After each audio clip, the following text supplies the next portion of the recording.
আমাদের শাশুড়ি বৌমার রান্নাঘরে আপনাদের স্বাগত জানাই। আজকে আমরা তৈরি করছি ভেজিটেবল চপ। সবারই ভালো লাগবে, বাচ্চাদের তো খুবই প্রিয়। সবজি তো কোনো বাচ্চারা খেতেই চায় না, এভাবে করে দিলে সব বাচ্চারা খুব ভালোই খাবে। ভেজিটেবল চপ তৈরি করার জন্য প্রথমে বিট ও গাজর কুড়িয়ে নিয়েছি, আমরা ছোটো কুড়ুনি দিয়ে কুড়িয়ে নিয়েছি। বিট কড়াইতে সাদা তেল দিলাম, গোটা জিরে দিলাম, হলুদ, ধনের গুঁড়ো, লবণ, কুচানো লঙ্কা, বাদাম গুঁড়ো করা, বিস্কুটের গুঁড়ো, চিনি, কাঁচা জিরে দিলাম। এবার লঙ্কা কুচিগুলো দিয়ে দিলাম। তারপর বিট ও গাজরগুলো আস্তে আস্তে দিয়ে দিলাম।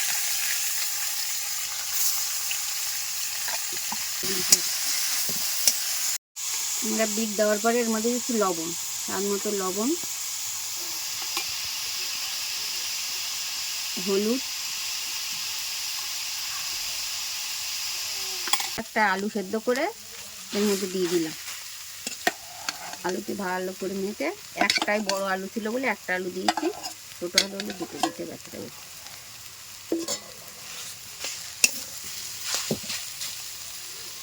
বাদামগুলো দিলাম, একটু বাদাম গুঁড়ো করে।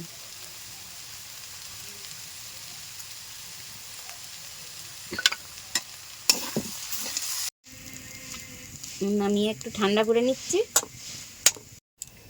এবার আমরা এগুলো চপগুলো ভাজার জন্য কড়াইতে একটু তেল দিলাম বেশি করে।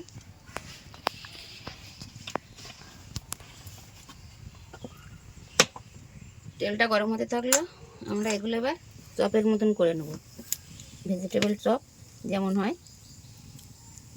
আর আমরা একটা ময়দার ব্যাটার বানিয়ে রেখেছি, লবণ দিয়ে শুধু ময়দার ব্যাটার বানিয়ে রেখেছি।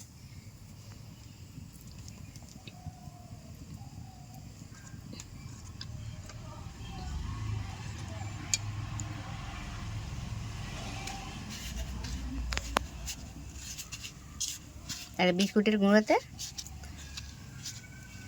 এগুলো করে আমরা ছাড়বো। তেলটা গরম এবার ছেড়ে দেবো আমরা।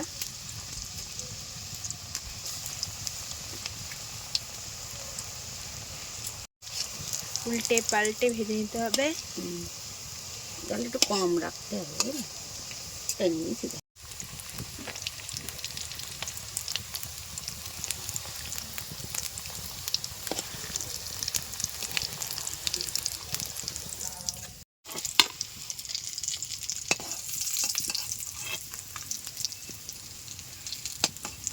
ভেজিটেবল চপ না হলেও 15 টাকা করে কিনে খাই একটা একটা, মাত্র 5 টাকা খরচা করলে আমাদের এতগুলো, আরও বেশি, অনেক বেশি চপ তৈরি হয়ে যায়।